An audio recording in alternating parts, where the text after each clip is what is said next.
नमस्कार सगळ्यांना आणि welcome back to Snehdeep channel for Ganpati festival part 2. Last व्हिडिओमध्ये गणपती बाप्पाची स्थापना आणि सार्वजनिक गणपती याबद्दल पाहिले.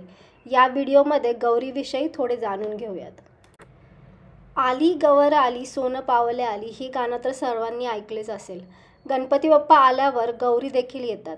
काही लोकांच्या घरी पूर्वजांपासून गौराई बसवण्याची प्रथा आहे, तर काहींच्या घरी फक्त गणपती बाप्पा असतो.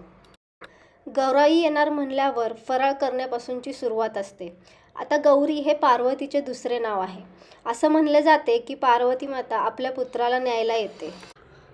गौरी आगमन, त्यांचे जेवण आणि मग विसर्जन असा 3 दिवसांचा हा आनंदाचा उत्सव असतो. काहींच्या घरी गणपतीचे विसर्जन सुद्धा गौरीसोबतच केले जाते.